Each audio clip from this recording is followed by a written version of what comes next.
Good morning friends. A lot of you have asked me how this Hyundai Creta 1.5 liter manual petrol engine performs on the hills. So recently I took the car to Darjeeling and we took the road via Mirik, which is quite steep, and the performance was acceptable.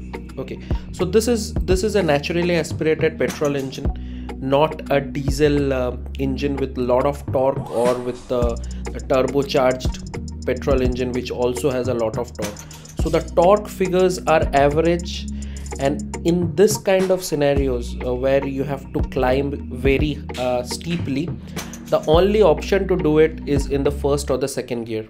My suggestion would be to always keep the engine needle above 2000 rpm, and then you can extract the best performance. And in terms of performance, what I have seen, the hairpin inclines, the car could tackle elegantly, mostly in the first gear, because some of the slopes were quite steep, and sometimes in second gear. So second gear struggles sometimes, but as you can see through this hairpin bends, right? So mostly I have tackled it with the first gear, and it had no problems. So we had 3 people on the car, 3 people and a kid, and a load full of luggage. So the car was quite heavy at the back, and climbing up the slopes in first and second gear, the car had no issues. One thing that you're really going to appreciate is the light steering on this Creta. So the steering is accurate, the steering is very light for maneuvering the car under tight circumstances and going up and down the twisted roads. Also coupled with this, the very sleek gearbox and a very light clutch and controlled body roll and comfort of the seats makes the hill driving experience in Creta very enjoyable. And did I mention about the sunroof? The panoramic sunroof is built for driving in the hills. The kind of view that you are going to get of the mountains through the panoramic sunroof is unparalleled. So this is a stretch after Mirik when we were climbing to Darjeeling, and this is a very long stretch with a lot of incline. So you can see I tried it in second gear, it went through in the first place, and then when the slope became very steep, then I shifted to the first gear on the last part of the stretch, and the car had no issues in picking up the slopes with any issues. The car performed really well on this steep slopes. But the torque in the second gear, if you consider it with the diesel engine from Creta, I would say that diesel would have performed much more elegantly and much more effortlessly in the scenarios because of the low end torque that you are going to get in diesel. So if you are going to ask me for this hilly terrains, which is the best engine combination, I would say diesel manual. I did not have the chance to test it, but how an automatic manual, maybe the CVT, how would it have performed in the hills?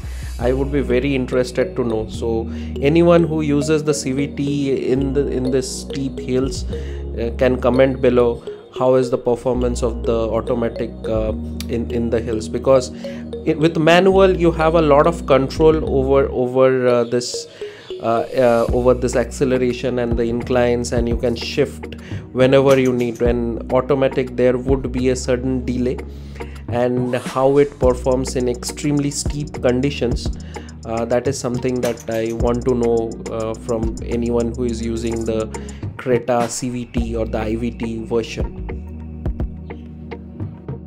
So in this clip I started from a standstill, and the hill hold assist did work, so it gave you a bit of brake on the rear tires to move forward. So it works in, I would say, 90% of the conditions. One of the things that in this narrow lanes or this narrow areas of the road where you have side parking also, which I missed mostly, was a 360-degree camera. because it was very difficult. It was to gauge the width of the car and the available roads, so a 360 camera would have been a very welcome feature. So in this clip I tried to accelerate from a standstill steep position with this hill hold assist, but it did not work and the engine stopped. So I used an older technique, which is to pull the handbrake, accelerate and then just disengage the handbrake, and it worked. But again, here hill hold assist did work and it helped you to move forward without the car rolling back. So it works in 80 to 90% of the scenarios. It will also depend on when you accelerate or when you put your foot off the clutch. But for very steep slopes, I would suggest to use the handbrake technique. So this was the last part of our journey, the final destination to our hotel. So it was quite steep and quite narrow. Again, we tackled this in first gear. But the fun moment came when we had to park the car in the hotel. So from the road to the hotel parking, so it was a 45-degree angle kind of steep slope. And first try, the car failed because it had lost traction on its front wheels. This is a front wheel drive. So the front wheels spun a lot on this gravel based road. So I had to take the car back down the slope, take a bit of momentum and then try it. And in the second attempt it went fine without any issues. So two things out of it. In the first gear it does have the adequate torque to climb this, but it was failed by the poor tires, the poor Apollo tires that it has. But still, for hill driving, I would say the diesel engine with better low-end torque would perform better than a naturally aspirated petrol engine. The naturally aspirated petrol engine is adequate, but in the mountains, for this tackling the steep slopes, you do require a bit of low-end power, which is only going to be delivered by the diesel engine. Thanks for watching.